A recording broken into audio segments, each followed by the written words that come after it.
une carrière en danse qui s'échelonne sur plus de 30 ans, Louise Bédard a créé tout près d'une trentaine d'œuvres pour Louise Bédard Danse, la compagnie qu'elle dirige, et pour plusieurs autres artistes. Tant à travers son métier d'interprète que de chorégraphe, elle ausculte en permanence l'essence même du mouvement pour en arriver à formuler un langage chorégraphique empruntant parfois à d'autres formes d'art et à d'autres cultures, qui dépeint avec poésie, humour et ironie la complexité et la fragilité des êtres. Ses œuvres sont réputées être bouillonnantes, empreintes d'un regard personnel et d'une grande lucidité. Aline Apostolska rencontre Louise Bédard. Alors, merci beaucoup d'avoir accepté cette entrevue pour Les Visages de la danse. Et comme vous le savez, en fait, c'est une entrevue chronologique et en lisant votre parcours qui se confond quasiment avec l'histoire de la danse au Québec. J'ai vu que vous étiez né le 26 mai 1955 à Drummondville. Oui. Et je me disais, mais quand est-ce que son intérêt pour la danse est arrivé? Est-ce qu'il se passait déjà quelque chose autour de la danse à Drummondville à cette époque-là ou pas du tout? Non, moi, je n'étais pas au courant de choses qui se passaient à Drummondville, en fait. Je dansais dans le salon, comme tous les enfants font, je crois. Mais il y a une anecdote, par exemple, qui revient sans cesse. Et je me souviens d'être dans le salon de chez mes grands-parents. Eux écoutaient beaucoup la musique classique et ils mettaient des piles de disques. Et moi, je me suis retrouvée à un moment donné un dimanche. Je me souviens que c'était un dimanche. Les gens étaient ailleurs dans la salle à dîner. Et je me suis surprise en se remémorant, bien sûr, je dansais. Or, pendant toutes ces années-là, vous formez déjà. D'ailleurs, quel était votre milieu d'origine à Drummondville? Que faisaient vos parents? C'est un milieu très modeste. Ma mère était ménagère et mon père était entrepreneur électricien. Donc, en fait, j'avais demandé à un moment donné si je pouvais suivre des cours de danse à mes parents. Et puis, vu qu'il y avait 4 enfants dans la famille et puis que mes parents avaient un budget restreint, j'ai pas pu suivre ces cours-là. Je voulais faire piano et je ne sais pas d'où me vient cette idée-là parce qu'il n'y avait personne dans la famille qui jouait du piano. Mais vos grands-parents écoutaient de la musique chez eux? Oui, oui. Et mon père aimait beaucoup la musique classique, qui était l'influence de sa mère. Et lui aussi mettait une pile de disques le dimanche et s'endormait avec ça sur le sofa. Mais il n'y avait pas d'artiste comme tel qui faisait... il y avait des gens qui étaient plus à la peinture et au dessin du côté de mon père, mais du côté de ma mère, il n'y avait personne qui avait une habileté artistique que je connaisse. Votre vie au quotidien, dans votre enfance, ça ressemblait à quoi? Assez solitaire. J'avais des frères et des sœurs, une sœur, mais j'étais souvent seule, en fait. Vous étiez toujours à Drummondville à ce moment-là? Oui, j'étais Donc, toujours dans là. L'adolescence, là, vous êtes à la fin des années 60. Oui. Donc, effectivement, il y a un éveil à la danse contemporaine. C'était le jazz qui m'a interpellée d'abord et avant tout. En fait, il y avait un professeur d'éducation physique qui enseignait la danse, qui avait commencé un cours de jazz, de ballet jazz. Et elle suivait des cours ici à Montréal avec Eva Von Genchi et Eddie Toussaint.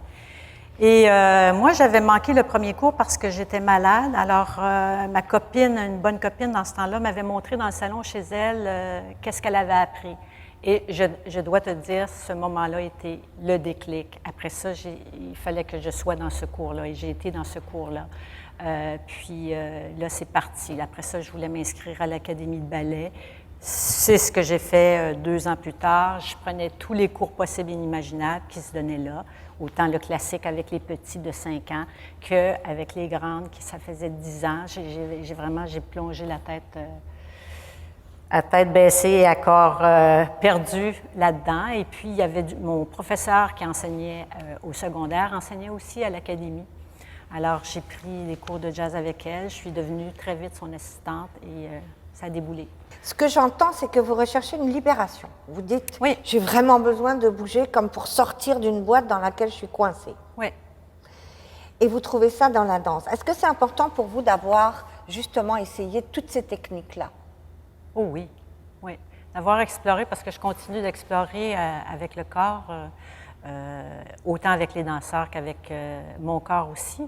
Je pense que c'était important que je fasse autant de la danse africaine, fasse du ballet jazz, fasse de la danse classique, un petit peu de folklore, un petit peu de tout, en fait, de qu'est-ce qu'il y avait à l'époque aussi, là, qu'on avait sous la main. Justement parce que je voulais pas, je pense que j'avais cette curiosité-là à savoir comment un corps bouge et c'est quoi qui... Comment il peut bouger différemment? Oui, différemment. Et c'est qu'est-ce qui le propulse aussi par rapport à l'espace et puis tout ça. Donc vous faites partie de ces danseuses et chorégraphes contemporaines qui ont eu une formation classique. Est-ce que il y a 2 écoles là-dessus, vous savez très bien. Est-ce que vous pensez que... Je t'interromps. J'ai eu une formation classique, mais je prenais 3 cours semaine. J'ai pas été dès l'âge de 5 ans. J'ai commencé à 17 ans à danser. Oui. Pour moi, c'est 17 ans, c'est très tard pour s'y mettre à la danse classique. Je me souviens de m'être vue sur des photos sur pointe, puis quelle horreur. Parce que je faisait 2 ans que je dansais et j'étais sur pointe la 2e année. J'avais pas la force, j'avais pas la technique, mais j'avais tout l'espèce de poussée qui m'amène à vouloir essayer, à vouloir franchir des étapes, à vouloir me lancer des défis. Est-ce que vous ayez eu une formation classique poussée, en effet, il faut généralement commencer plus tôt pour que ça ait un impact déterminant sur le corps, etc. Est-ce que c'est pour vous totalement indifférent que les danseurs contemporains aient une formation classique? Parce qu'il y a 2 écoles là-dessus. Il y a effectivement les chorégraphes qui estiment qu'il faut une formation classique parce qu'elle donne des bases, une certaine posture, une certaine tenue, un rapport aux muscles très très différent de celui qu'on va trouver dans la danse contemporaine et au sol notamment. Oui. Qu'est-ce que vous pensez de ça? Moi, je pense que c'est important de toucher à la danse classique, justement pour les raisons que tu énumères. Je veux juste ouvrir une parenthèse. Avec le corps que j'avais à 17 ans et avec tout ce que j'avais à apprendre et à découvrir, je suis heureuse d'avoir fait la danse classique, mais je n'aurais jamais pu m'imaginer à danser, par exemple, un rôle comme La Belle au bois dormant ou comme ça. Je ne fitais pas dans ce créneau-là de femmes un petit peu. Je suis contente d'avoir fait cette formation-là. Ce que je pense maintenant, je pense que c'est un outil extraordinaire que les danseurs ne devraient pas s'empêcher de faire ça, de la danse classique, justement, mais en même temps, d'ouvrir les horizons, de faire autre chose, justement, que ce soit l'un par rapport à l'autre en complément, mais ça tellement... ça ouvre ton corps, et ça donne des bases, comme la danse contemporaine enseignée maintenant donne des bases pour faire tout, en fait, ou presque tout. Ben justement. Donc, pour moi, c'est important. Donc, quand vous arrivez dans les années 70, et puis que vous avez justement, en 70, vous avez 15 ans, en fait, oui. Là, il y a une mise à disposition de possibilités et de courants. Comme vous dites, vous en avez expérimenté plusieurs. Moi, ce qui m'intéresse beaucoup dans votre parcours à vous, c'est qu'il y a 2 courants majeurs qu'on considère comme étant les grands courants qui ont nourri la danse contemporaine québécoise. Bien sûr, il y a Jeanne Renaud avec la Place Royale, qui est le tout premier des courants, et Sylvain Aymard et Peter Bonham, et puis le courant de Nouvelle Ère avec Martine Époque. Et vous avez fait partie des 2, en fait. Donc, je me disais, voilà, c'est la personne idéale qui va pouvoir nous dire quelle était la différence entre ces 2 grands courants majeurs de la danse québécoise. Qu'est-ce qu'ils ont de différent et de complémentaire? Oh là là! Moi, j'ai jamais vu le travail de Jeanne Renaud. En fait, j'ai vu des photos, j'ai vu quelques extraits vidéo. Vous avez dansé pour elle. Elle a fait mais j'ai dansé pour elle, mais je veux dire, quand j'ai dansé pour elle dans les années 90. Oui. Donc, elle avait déjà quitté sa compagnie, elle avait fait autre chose. J'ai pas connu tout son travail avec ses collaborateurs, que ce soit les peintres, des automatistes, entre autres, et les musiciens, Serge Garand et tout. J'ai pas connu cette effervescence-là. Le travail que j'ai fait avec Jeanne, c'était un duo qu'elle avait fait pour Sylvain et pour moi, qui a été présenté une fois, il y a plus que 25 ans. Et Jeanne se remettait, si tu veux, à la chorégraphie. Elle voulait explorer des choses et tout ça. Et par la suite, j'ai quand même j'avais travaillé avant avec elle, avec Françoise Sullivan et Jeanne, au remontage de pièces que les deux avaient fait dans les années 1948. Ben c'est ça, parce que je les ai vues, ces pièces-là. Donc, je me disais, tiens, mais pourquoi elle me parle des années 90 alors que j'ai vu des extraits qui dataient de bien avant, le début des années 80. C'est pas tellement dans le parcours de Jeanne, que par ailleurs on connaît, qui fait partie de la série aussi, mais c'est au niveau de l'influence, je dirais, de sa vision à elle versus la vision de Martine Époque et du groupe Nouvelle Ère, dans lequel vous avez été formée, si je ne m'abuse. Oui, j'ai été formée. En fait, j'ai été 1 an et demi, 2 ans maximum là. C'est pas la compagnie avec laquelle j'ai travaillé le plus, mais c'est là que j'ai pris mes armes comme danseuse. C'était mon premier contrat comme danseuse professionnelle en danse contemporaine. Alors, le travail de Martine est, je crois, de ce que j'ai entendu et perçu, très, très différent. Elles avaient des préoccupations différentes par rapport au corps, par rapport au style. Je crois que Jeanne, à ce moment-là, était beaucoup plus dans l'abstraction que pouvait l'être Martine. Moi, je ne pourrais pas dire c'était quoi la différence majeure. Je pense que Jeanne, la particularité que je vois, c'est qu'elle a travaillé avec beaucoup, beaucoup de collaborateurs qui étaient vraiment des artistes ici. Mais au niveau de la danseuse que vous étiez, à l'interprète que vous étiez, qu'est-ce qui correspondait mieux à votre propre sensibilité? Autrement dit, pourquoi avez-vous choisi Nouvelle Ère et pas plutôt Place Royale? Place Royale, en fait, je savais que ça existait pour avoir eu la curiosité à un moment donné de me pointer dans un cours qui se donnait au Monument National. Il y avait un homme qui s'appelait Jean-Pierre Perrault qui enseignait une classe à ce moment-là. J'avais vu sa classe puis j'ai dit jamais je pourrais danser pour lui parce que les danseurs étaient extraordinaires. Et Nouvelle Ère, j'étais allée prendre un cours de stage alors que j'ai pris des cours, en fait, alors que j'étais stagiaire au ballet jazz et on nous interdisait d'aller voir ailleurs. Puis je l'ai fait quand même et je suivais un cours par semaine le soir. Et au bout d'un certain temps, il y a des gens qui m'ont, je crois, qui m'ont repêché, remarqué et tout ça. Puis ils m'ont demandé d'être stagiaire dans leur école. Et très vite, je suis devenue danseuse pour eux. Donc, c'était pas un choix délibéré de dire je veux vraiment voir, en fait, faire une carrière avec cette compagnie-là. C'était pas ça. Je connaissais très peu l'histoire de cette compagnie. C'est vraiment quand j'ai été dedans que j'ai appris l'histoire de ces danseurs-là qui avaient été au sein de cette compagnie-là, qui avaient défecté en groupe. Et là, on était des nouveaux danseurs. Et puis, la compagnie n'a pas duré très, très longtemps après ça non plus. Hein. Dites-moi, quel est votre souvenir de cette effervescence de la fin des années 70, là, alors là, absolument. Quel souvenir vous en avez encore aujourd'hui? Parce que bien sûr, à peu près ce que l'on appelle la Magic Generation, des chorégraphes dont vous faites partie de cette époque-là, viennent de Nouvelle Ère. Oui. C'est comme une espèce de creuset miraculeux. Oui. Quel souvenir vous gardez de ça? Moi, j'étais vraiment dans ma bulle. J'étais dans une bulle, là, mais comme ça se peut pas. Je voulais juste danser, mettre un pied devant l'autre et danser, danser, danser. Donc, quand je sortais d'un studio, c'était pour rentrer dans un autre. Quand c'était pas pour prendre une classe, c'était pour faire mes armes en chorégraphie. Même là, à ce moment-là, je ne me prétendais pas faire la chorégraphie. Je faisais tout simplement. Alors, avec des gens, j'ai commencé à explorer avec des musiciens et tout ça. Et je dois dire que le groupe Nouvelle Ère, qu'est-ce que ça m'a apporté? C'est cette ouverture-là parce qu'il y avait Daniel Souillard, il y avait Paul André. J'ai dansé pour Paul André parce qu'il était venu faire une pièce au sein de la compagnie. Daniel, je l'avais connu là comme danseur et Daniel m'a ouvert des possibilités à un moment donné à ce que je commence à improviser avec un de ces groupes qui commençais.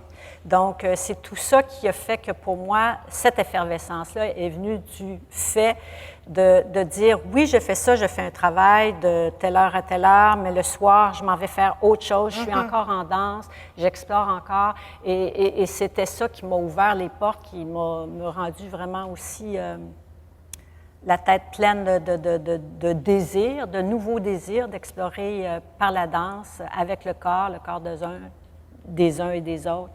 Et je pense que pour moi, c'était ça l'effervescence. C'était pas le monde à Montréal, parce que je ne sortais presque pas, sinon aller danser en boîte. Cette effervescence en vous qui m'intéresse évidemment principalement. Est-ce qu'à ce moment-là, mettons début des années 80, là, vous êtes danseuse, interprète recherchée, et vous dansez même avec effectivement la personne avec laquelle vous pensez que vous danserez jamais. Et puis, connaissant Jean-Pierre Perrault et l'importance et la difficulté de son travail de jambes, c'est effectivement improbable. Est-ce que déjà vous vous sentez, vous, comme ça, dans cette effervescence-là, vous vous sentez encore opprimé ou comprimé? Ou c'est fini, ça?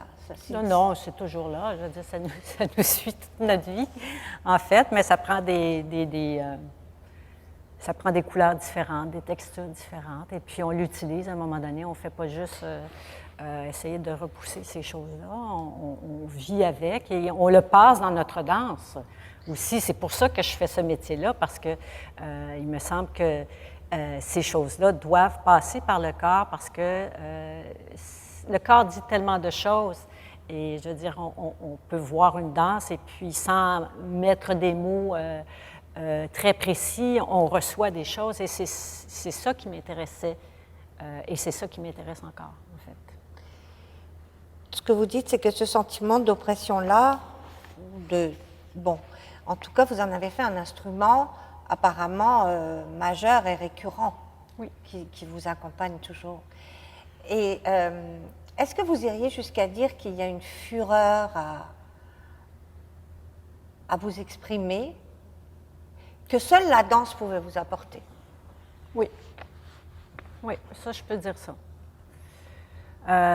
Parce qu'on réfléchit à un moment donné à se dire qu'est-ce qu'on aimerait faire d'autre, parce que je veux dire, la danse nous remet tout le temps en question. C'est pas parce qu'on fait un travail qu'on ne se remet pas en question, justement. Et en repensant à qu'est-ce que j'aurais aimé faire d'autre, c'était quelque chose plus dans les arts visuels, bien sûr, et quelque chose qui est complètement contraire à la danse, qui était de faire de la photographie, en fait. À 18 ans, je me disais, bon, je prends des cours de danse, je ne savais pas que j'allais faire une carrière à ce moment-là en danse, et je voulais devenir photographe. Et mes parents voyaient ça d'un très mauvais œil. Ils préféraient que je sois dans ma chambre, ils m'avaient installé une barre dans ma chambre et un miroir, à faire de la danse. Puis c'est drôle, parce que quand j'y repense aujourd'hui, il me semble que ça aurait été peut-être l'opposé. Mais je crois qu'ils me sentaient tellement dans cette passion-là de la danse qu'ils m'ont laissé aller.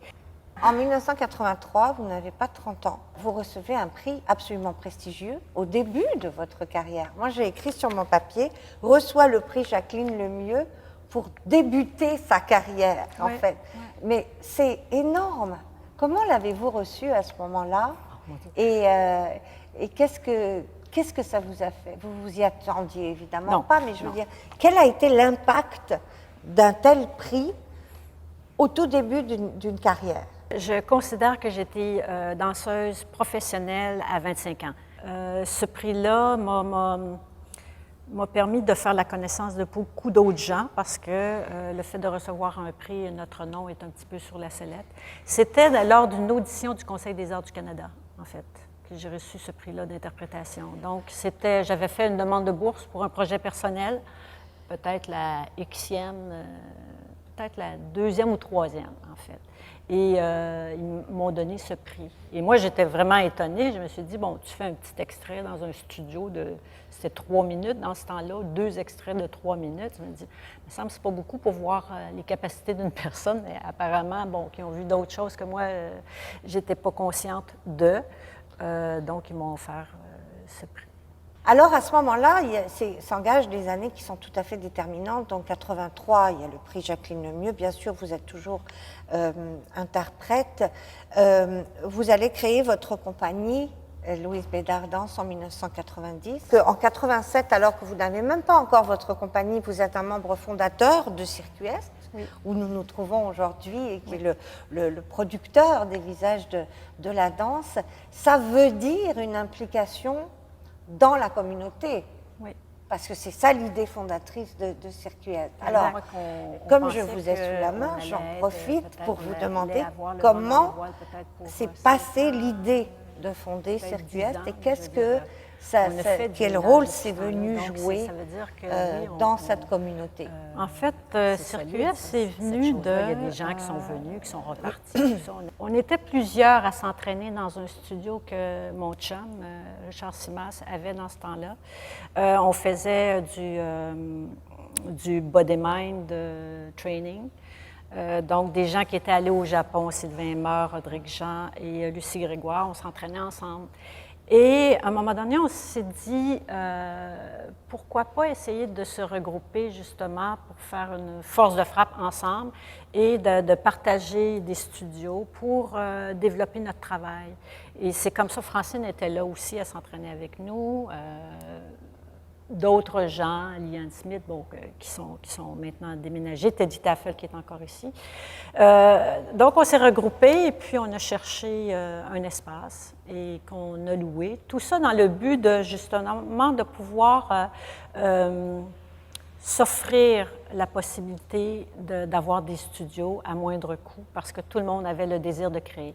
Ça, c'était un gros moment fort, je dirais, pour moi et probablement pour d'autres gens aussi de Circuit Est, d'avoir cette possibilité-là de louer des heures. Puis on sait que le studio est là tout le temps, on n'a pas besoin de courir à droite et à gauche et tout ça. Ça n'a pas été facile au début parce que, je veux dire, on avait très peu de ressources personnel, en fait, mais on avait juste assez pour s'offrir ces studios-là. Et moi, c'est là que j'ai commencé vraiment à faire mon travail comme chorégraphe. J'en faisais aussi des chorégraphies avant, dans les années avant 87, mais en même temps, c'est vraiment là que j'ai commencé à développer mon travail. Est-ce que la danse, en particulier au Québec, à cette époque-là, aurait pu exister et peut exister encore aujourd'hui sans la notion de solidarité de la communauté? Je ne crois pas. Non, je pense que c'est très important. Même si on fait chacun notre travail en studio, parce que, je veux dire, Circuit Est, c'était ça aussi, c'était que il n'y a personne qui vient voir puis te dire « ton travail, c'est pas bon ce que tu fais, tu devrais chercher ailleurs ». Non, on avait cette capacité-là, justement, de s'accepter les uns les autres avec les propositions chorégraphiques qu'on faisait ou les projets qu'on mettait en branle, où, je veux dire, on avait une liberté, en fait, totale. Et moi, c'est ça qui m'a vraiment aidée, que je n'ai pas derrière moi, parce qu'on a toujours la pression, on a la pression des subventionnaires, tout ça, mais qu'au niveau artistique, je veux dire, tu fais ton affaire et tu évolues selon ce que tu vas chercher pour évoluer. Je crois qu'on pensait qu'on allait être, peut-être, on allait avoir le vent dans les voiles peut-être pour 5 ans, peut-être 10 ans, mais je veux dire, on a fait du millage depuis ce temps-là, donc ça veut dire que oui, c'est solide, ça, cette chose-là. Il y a des gens qui sont venus, qui sont repartis. Justement. Alors, comme je disais, là, nous, on était dans la période 83, prix Jacqueline Lemieux, à 90, fondation de votre compagnie. Oui. Mais en fait, pour moi, et je l'ai entouré, il y a 89. 89, bien sûr, vous aviez déjà des chorégraphies avant, mais on dirait que c'est la date, vous avez 34 ans, c'est la date qui est comme une date charnière, vraiment, de votre passage de l'interprète connu, reconnu, primé, a vraiment un travail prépondérant en chorégraphie. Ça semble en tout cas être l'année du passage majeur. Est-ce que vous aussi, vous vous souvenez de cette année-là, 1989, comme d'une année charnière du passage vers la chorégraphie ou non? Non, pour moi, C'est c'est vraiment 87. Ah oui, 87. Oui, c'est à Cirque US, c'est quand j'ai commencé. Bien, ça avait commencé un petit peu l'année d'avant en faisant un travail dans le loft, justement. Mais c'est vraiment quand on a mis les pieds à Cirque US, puis on avait les studios, que là, je peux dire que c'était là le début. Avec, pas moi, je l'avais créé avant, c'était avec Laps, un duo, avec deux danseuses, deux clôtures. Et c'était un duo d'hommes aussi, avec Sylvain Aymar et Luc Ouellette. Ce que vous dites, c'est que, en fait, ce que vous dites, c'est que sans Cirque US et sa création, on ne sait même pas ce qu'aurait pu peut-être être votre avenir de chorégraphe. Ça a été tout à fait déterminant dans le fait que vous êtes devenu chorégraphe. Bon, alors le Québec est bien chanceux, parce que, effectivement, c'est. Je ne cherchais pas à devenir chorégraphe. Pour moi, ce n'était pas justement un plan de carrière où, bon, là, il faut que je devienne chorégraphe. C'est par la force des choses, le fait de danser beaucoup avec des gens que j'aimais beaucoup, qui m'ont appris énormément. Je sentais que j'avais quand même une petite voix qu'il fallait que je développe à côté. Et c'est pour ça que le travail que je faisais le soir ou le matin, je me l'accordais parce que j'avais autre chose à creuser, à développer, à enrichir pour mon travail d'interprète, bien sûr, aussi. Donc, c'était vraiment, ça s'est fait en glissement comme ça. Qu'est-ce qui a fait qu'à un moment, ça ne vous suffisait plus à vous de danser comme interprète, alors que, vous l'avez dit, c'est vitalement nécessaire pour vous et important. Et fondamentalement, vous vous sentez plus, encore aujourd'hui, plus danseuse ou plus chorégraphe? Oh, maintenant, je me sens plus chorégraphe. Maintenant? Oui. Et à l'époque, parce que bon... À l'époque, j'étais interprète, j'essayais des choses en chorégraphie, mais c'est en 90, le fait d'avoir un saut, puis d'avoir un mandat, d'établir un mandat pour la compagnie, tout ça, pour les objectifs que ma compagnie se fixait, que je me fixais aussi, il va sans dire. Oui, je suis devenue chorégraphe, ce qui ne m'a pas empêché après ça de quand même de conserver mon statut d'interprète parce que j'ai fait plusieurs solos après. Ah, mais toujours d'ailleurs, vous arrêterez pas de danser, j'espère. Ben, ça dépend. Vous avez peut-être plus mal aux jambes. Ah, ailleurs! Pour vous, danser, être interprète, c'est danser pour quelqu'un ou c'est danser en collaboration avec quelqu'un? C'est tout. C'est danser pour quelqu'un. En fait, d'abord, pour moi, c'est danser pour quelqu'un, pour rentrer dans son cœur, sa tête, sa physicalité et son œuvre, en fait. Souvent... D'être un instrument. Oui, d'être un instrument. Tu sais, avant ça, et je crois que je suis comme ça un petit peu encore aujourd'hui, on n'expliquait pas grand-chose aux danseurs. Et quelque part, ça te donnait énormément de liberté à toi puiser quelque part pour aller chercher ce qui te semblait... puis ça, c'est quand même inconscient, tout ça. C'est pas en le faisant, c'est après ça que ça vient. Justement, pour essayer de t'accorder ta vision que tu as de ce que tu fais, ce qu'on te demande de faire, avec l'œuvre qui est en devenir, que le chorégraphe ne sait même pas qu'est-ce qu'il est en train de faire. Et pour moi, ça, c'est l'énorme défi de travailler pour quelqu'un. Mais en même temps, c'est une espèce d'ouverture qui se crée. Et la seule chose qu'on pouvait te dire, en fait, c'est « non, tu es à côté de la traque ». Puis quand on me dit ça, pas souvent, mais on me le dit, puis « ah, OK, c'est pas là qu'il faut que je cherche ». Pour moi, c'était « OK, je vais aller chercher ailleurs ». Et pour moi, ça créait justement des ouvertures et non pas des fermetures. Bien, s'il me dit ça, c'est sûr que sur le coup, ça te rend fébrile, mais en même temps, ça t'incite vraiment à avoir les deux pieds grandés, hein, et puis à emmagasiner des choses, puis à aller ressortir des choses qui sont encore là du domaine, pour moi, beaucoup de l'inconscient. Vous le savez très bien, on a plutôt tendance à entendre le discours contraire avec les années, en tout cas avec les années. Puis d'autre part, justement, on pense qu'il vaut mieux parlez beaucoup avec ces interprètes ou même leur demander du matériau carrément pour que le matériau vienne et vous dites que vous puisez là justement une liberté. Mais alors vous, comme chorégraphe, justement, qu'est-ce que vous demandez à vos interprètes? Comment vous les choisissez pour qu'ils soient des instruments idéaux? Et est-ce que là, vous aussi, vous ne leur donnez pas beaucoup d'éléments? Vous les laissez chercher eux-mêmes? J'ai eu des phases où vraiment j'étais très, très directive. Mais en même temps, c'est parce que pour moi, la recherche du corps vient aussi de...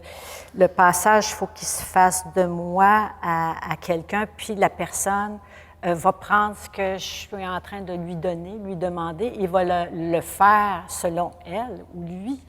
Et c'est encore là, je serais curieuse de voir, d'interroger des gens avec qui j'ai travaillé, mais pour moi, c'est une espèce d'alchimie qui doit exister. Maintenant, je suis moins directive dans un sens, oui, mettons. Et je demande des choses aux danseurs, bien sûr, mais je ne suis pas dans l'élaboration de dire, bon, on va parler de ça, ça, ça. Il y a quand même, pour moi, la notion de non-dit en danse, elle est très, très précieuse. Et de tout révéler, ça me coupe les jambes, en fait. Des fois, je dis des choses aux danseurs, puis c'est comme, même après la répétition, je me dis, ah, j'aurais pas dû parler de ça, puis finalement, un danseur va me revenir plus tard, mais vraiment plus tard. Tu sais, quand tu as dit ça, tu sais. Alors, je me dis, ah oui, c'est important qu'on... Et c'est pas parce que je veux pas parler, c'est que parfois, ça ne s'y prête pas au contexte, et d'autres fois, ça s'y prête. Dire, ben là, je cherche telle chose, je ne sais pas si je vais trouver, et puis comment qu'on peut le chercher ensemble. Donc, de laisser une place aussi davantage à l'interprète, mais en même temps, il y a toujours un côté de moi qu'il faut que ça parte de moi. Donc, quand je laisse une place à l'interprète, c'est que je pars d'un matériau visuel que j'ai fait.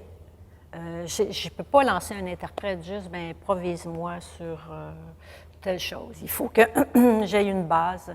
Et ça, je me rends compte que c'est très précieux aussi pour moi. Ce n'est pas juste qu'est-ce que j'ai dans la tête, c'est qu'est-ce que j'ai fait. Pour vous, la danse est une communion tacite, parce que la communication se définit par la verbalité, la communion tacite, et donc laisser s'exprimer le langage de la danse qui est celui du mouvement et du silence. Ça, c'est important pour vous de conserver ça. Oui, et en fait, je vous écoute et je pensais à Nathalie Sarraute, l'écrivaine, à qui on disait il faut faire une psychanalyse. Et alors, elle a dit mais jamais de la vie, qu'est-ce que je vais écrire après? C'est bien. Ça me fait penser à ce que vous dites. Oui. Mais en matière de danse, comme en matière de littérature, il y a deux écoles. Il y a ceux qui pensent que justement, si vous n'avez pas fait de psychanalyse, vous ne pouvez pas écrire, ou si vous n'expliquez pas votre danse, vos danseurs ne danseront pas, et l'inverse. En tout cas, je vous remercie beaucoup d'avoir développé ça, c'est extrêmement intéressant, je trouve.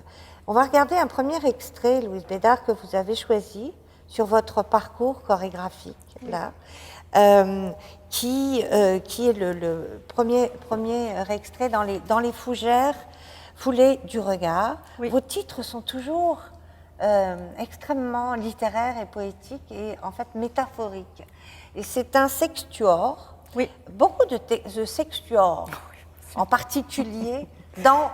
J'en ai fait beaucoup, oui. C'est le 6. Voilà, le 6, dans votre parcours de groupe, enfin dans les pièces de groupe en tout cas, 1995, donc on va regarder l'extrait et en parler. Vous allez nous expliquer pourquoi vous l'avez.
avez-vous choisi ce premier extrait-là? Parce que c'est un duo qui a eu un impact vraiment fort dans cette pièce-là auprès du public aussi. On me parlait souvent, tu sais, quand tu as fait le duo de Marc et Jacqueline.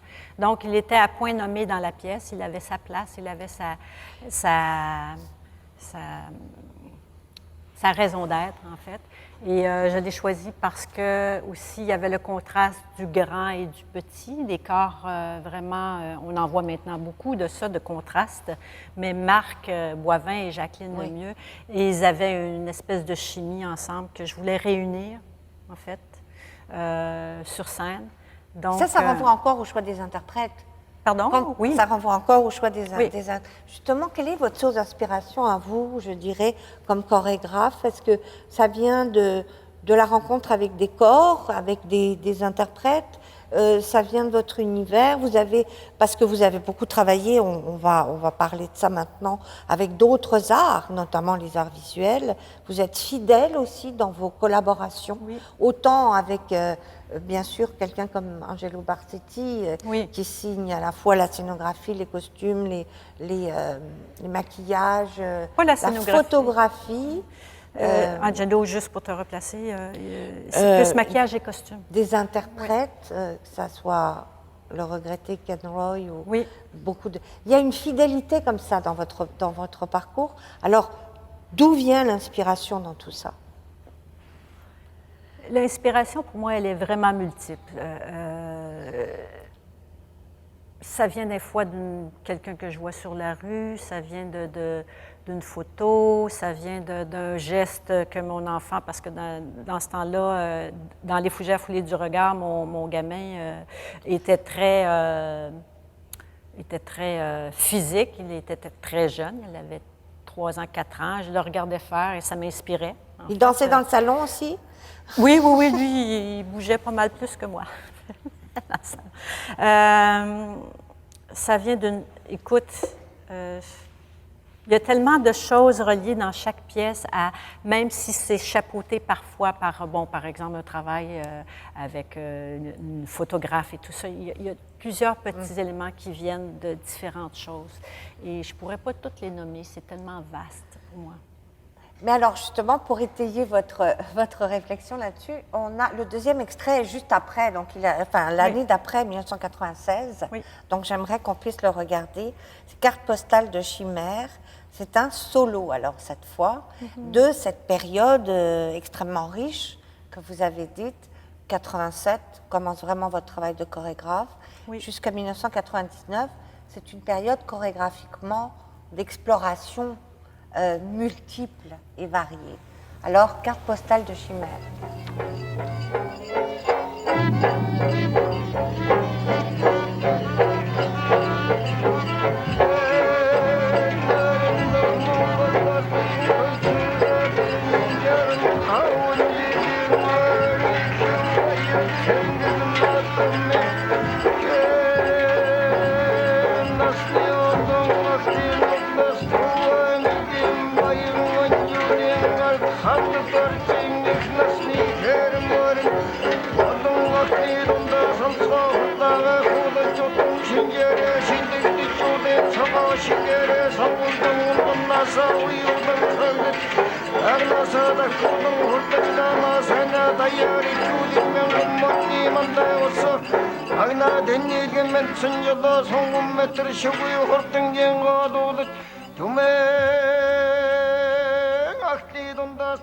Pourquoi était-il important que vous ayez cette pièce-là dans le parcours que vous avez voulu nous montrer? Parce que c'était... Bon, j'ai pas fait 20 solos sur moi, j'en ai fait quelques-uns, en fait. Et celui-là, je crois qu'il correspondait à une certaine étape de...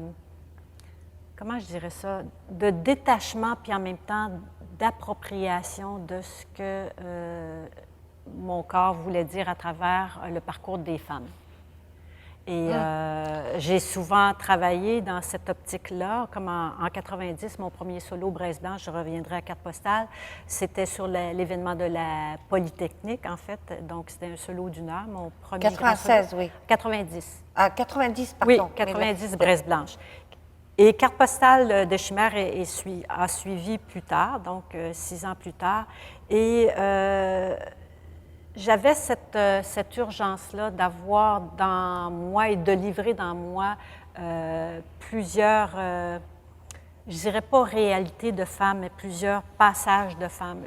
Je considère que mon travail d'interprète, entre autres pour ce qui concerne les solos, c'est de laisser passer quelque chose qui vient d'une espèce de mémoire archétypale ou ancestrale, et puis de le laisser aller. Et carte postale de Chimère, je l'ai vraiment vécu concrètement, ce passage des femmes à travers moi. Parce que quand je décris des solos que j'ai faits, je vais souvent parler de « elles ». Je ne dirais pas « je ». J'aime pas dire le « je ». Je vais dire « elle ». Elle a fait ça, elle a fait ça, elle a fait ça. Parce que, justement, je considère que mon corps, c'est un outil d'espèce de passage, d'autres choses qui viennent en moi et qui ressortent. Même si c'est moi qui ai fait la chorégraphie, tout ça, je considère comme être vraiment cet outil disponible à ce que des choses émergent de ce corps. Moi, je trouve qu'on y trouve une signature chorégraphique qui est la vôtre, qui est faite à la fois de cette de tension musculaire, de ces dynamiques qui changent d'un seul coup, aussi de cette attention au détail et à la vitesse, mais aussi avec cet environnement esthétique qui est une signature très importante. On va voir ici, pas seulement avec les costumes, etc., mais il y a vraiment une attention à l'ambiance qui est autour et très proche dans la danse, même quand il n'y a pas de lien direct avec les arts visuels, très proche de l'art visuel en tant que tel. Oui, oui. Isadora Duncan disait « Je ne danse pas, je suis dansée ». Et en fait, ce que vous dites, c'est un peu ça, c'est traversé par la danse. Oui, oui, tout à fait. Ce parcours de chorégraphe, donc, qui dure depuis 87, 10 ans après, en 97, il est couronné par un autre très grand prix. En 97, vous recevez le prix Jean A. Chalmers. Oui. Donc 14 ans après, et en fait, vous avez eu les 2 plus grands prix québécois, à la fois de l'interprétation et de la chorégraphie. Là aussi, c'était une étape importante pour vous? Ils m'ont donné ce prix-là à cause que j'avais fait la pièce Dans les foulées du regard et que j'ai fait aussi le solo Carte postale de Chimère. Et c'était assez surprenant pour moi. C'était, bon, à cause de ce parcours-là, Ils vous l'ont donné parce que, oui, entre-temps, il y a une bonne quinzaine de pièces. Oui, c'est vrai. Pas seulement à cause des 2 dernières, même si souvent les 2 dernières sont peut-être les plus remarquées. Justement, je voulais parler du « elle » en question. Je suppose que vous voyez où je veux en venir, parce que cette expression, à partir des années 2000, il y a un nouveau tournant qui se fait dans votre travail et votre création chorégraphique, qui va être plus de liens directs, et je dirais officiellement énoncés, comme une inspiration avec d'autres artistes et des femmes, surtout des artistes visuels, des photographes. Et donc on voit cette influence, mais comme vous le disiez, c'est là depuis toujours. À part qu'à partir des années 2000, vous le dites, vous l'exprimez, vous le revendiquez. Oui. Et on voit, notamment avec toute la série Elle. Pourquoi ce passage-là, justement? En fait, c'était la série, le cycle itinéraire multiple qui regroupait un duo, Elle, et puis d'autres pièces de groupe. C'était vraiment... pourquoi ça? En fait, je trouvais que beaucoup d'artistes femmes ont très peu eu de place dans l'environnement artistique au niveau d'une reconnaissance. Et je me suis dit, bon, si je puise, par exemple, dans le matériau, son corpus d'œuvres de Tina Modotti, qui est une photographe, j'aimerais ça aussi faire connaître son œuvre à elle. Donc, j'ai créé ce duo-là, elle, mais aussi on a fait connaître, ici à Montréal, on est allé chercher ses œuvres au Mexique et on les a amenées à Montréal pour faire une exposition. Donc, lui, pas redonner une place, parce que Tina Modotti est quand même connue, mais elle n'était pas archi connue. C'est important pour moi que je fasse connaître cette source-là d'inspiration et puis que concrètement, je puisse montrer son œuvre en parallèle avec ce que j'avais créé. Même si c'est complètement deux choses différentes, peut-être personne n'a vu l'influence que cette femme-là a eue sur moi, mais moi, je sais que vraiment, sans son œuvre, je ne serais pas allée là. Je n'aurais pas créé cette pièce. C'est ça. Et là, en fait, ce que je disais, c'est que dans les années 2000, vous l'avez revendiqué. Oui. Puis pour toutes les pièces qui ont suivi, qui sont majoritairement des pièces de groupe en plus, oui, plus majoritairement des pièces de groupe. Ce qu'il en reste, oui. En fait. Et d'ailleurs, à propos de ce qu'il en reste, oui. c'est le troisième extrait que vous avez choisi pour nous le montrer. Oui. Ce qu'il en reste, c'est 2005. Alors, on va en voir un extrait, justement, et vous allez nous en parler après.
Là, on voit, c'est un sextuor aussi. Oui. Mais pourquoi finalement le sextuor? On le dit, mais vous ne le savez pas, c'est un équilibre parfait aussi? Non, non, non, non. En fait, je voulais toujours plus de danseurs, mais je n'avais pas les moyens. Alors, donc, bon. je me disais, bon, je vais fonctionner avec 6 danseurs. Mais en même temps, de faire autant de pièces avec 6 et puis que je ne me répète pas. En tout cas, j'ai l'impression de ne pas me répéter dans ma recherche. Je trouve ça assez... je dis, ben, j'ai bien fait de quand même conserver le chiffre 6 parce qu'il m'offre beaucoup de possibilités, plus que peut-être 7, ou donc d'aller à fond là-dedans. Et puis dans ce sextuor, donc, on voit, alors visuellement, donc très mise en premier plan, toute l'influence des arts visuels oui. et du jeu même chorégraphique avec dans cette pièce-là. Exactement. Est-ce que c'est devenu vraiment plus important à ce moment-là ou c'est plus le fait de le démontrer? Non, c'est parce que c'était important. C'était important parce que chacune de ces femmes-là a semé quelque chose en moi que moi, après ça, j'ai régurgité, et, digéré, puis j'ai transmis à ma façon. C'était, par rapport à ce qu'il en reste, c'était la collagiste allemande Anna Höck. Et quand j'ai découvert son travail, justement, dans des bouquins, encore une fois, je trouvais ça absolument déboussolant, en fait. Et je me disais, comment je peux m'approcher de cette œuvre-là avec le corps? Et c'était de faire essai-erreur, parce qu'on a beaucoup essayé de choses avant d'en arriver à vraiment circonscrire la pièce. Et c'est toujours la recherche de comment le corps peut parler d'une certaine façon, mais en même temps, j'ai toujours cette préoccupation-là aussi de faire vivre, que les sensations viennent sans qu'on soit obligé de chercher dans le domaine des sensations. je vais m'exprimer un petit peu plus précisément, dans le sens qu'il y a une forme au mouvement, tout ça, mais je veux qu'il soit, cette forme-là, qu'elle soit propulsée par des sensations sans qu'on soit obligé de faire juste je travaille sur les sensations. Donc, tout ça, pour moi, c'était vraiment important, ce travail que j'ai fait là, pour ce qu'il en reste, justement, pour m'apporter, je pourrais dire des outils peut-être, ou m'apporter une concrétisation dans cette recherche-là de quelque chose que je voulais explorer profondément.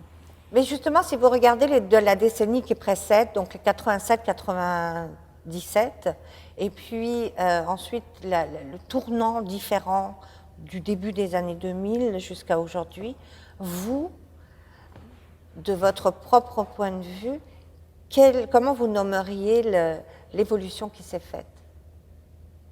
Écoute, comment je nommerais cette évolution-là?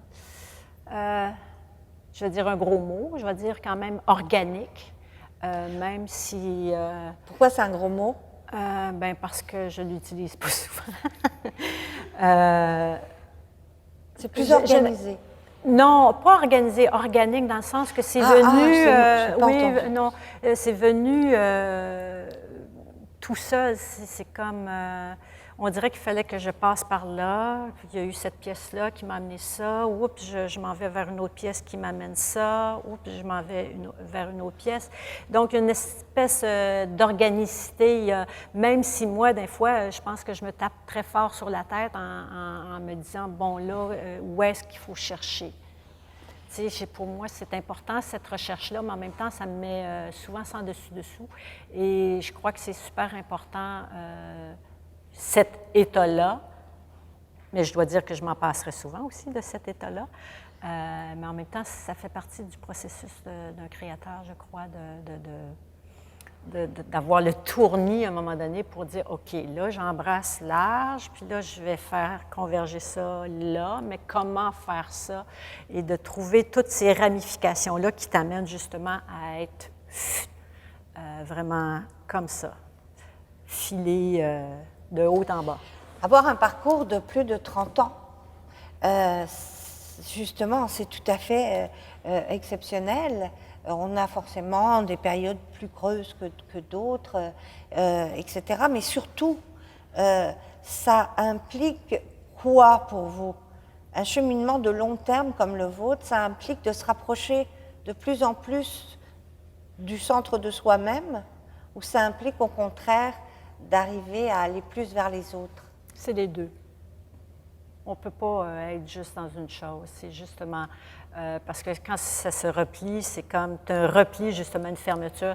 Il faut que tu ailles ça. Il faut qu'il y ait quelque chose qui revienne à toi pour mieux se répandre, puis pour mieux d'aller justement puiser à l'extérieur aussi.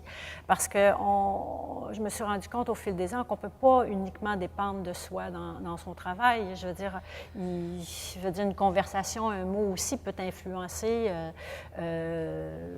toutes sortes de choses quand on parlait de petites influences. Et si on reste trop sur soi, je pense qu'on manque beaucoup de choses, justement. On est moins ouvert avec les personnes avec lesquelles on travaille. Il y a moins cet esprit de collaboration et tout ça. Et pour moi, le travail de chorégraphe, c'est avant tout un travail de collaboration.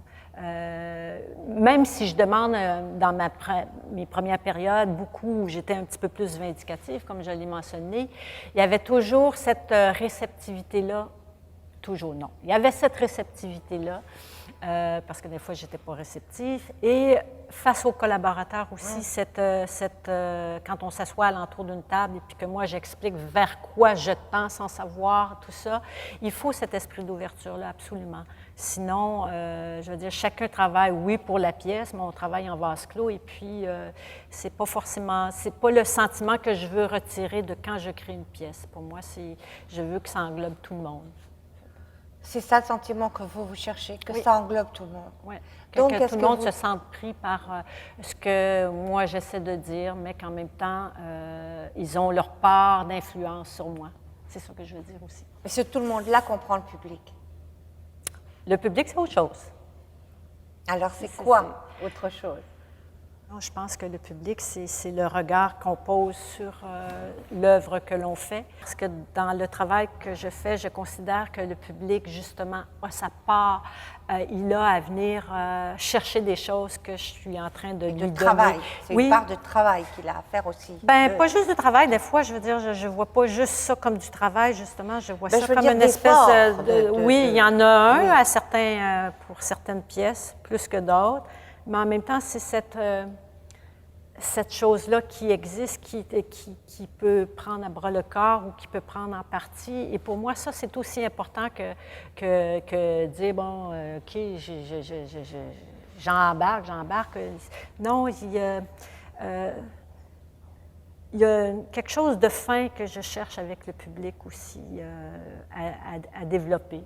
En fait, et cette communication-là que je cherche par la danse, je pense que j'essaie de lui transmettre ça d'une façon, pas toujours simple, mais d'une façon très... avec une générosité, si je peux dire. Pour conclure, diriez-vous, Louise Bédard, pour revenir au début de notre entretien passionnant, diriez-vous, alors que la danse a rempli le rôle que vous lui aviez demandé de jouer et qui était de vous libérer d'une gangue pour aller vers le monde et communiquer avec lui. Est-ce que la danse a réussi à faire ça pour vous au cours des 40 dernières années? Je crois que oui. Je crois qu'elle a réussi ça. Oui. Mais il y a une somme d'efforts que j'ai fait aussi pour la rencontrer, cette permissivité-là qu'elle m'a donnée. Parce qu'au début, je me créais pas des attentes vis-à-vis de la danse, en fait. C'est au fil de mon parcours qu'il y a des choses qui sont devenues plus pointues et sur lesquelles j'ai voulu plus m'attarder par rapport à elle, en fait. Mais je suis certaine, Louise Bédard, que votre parcours n'est pas fini. Autant peut-être même comme interprète et certainement comme chorégraphe. En tout cas, je vous le souhaite. Je vous remercie infiniment pour votre générosité.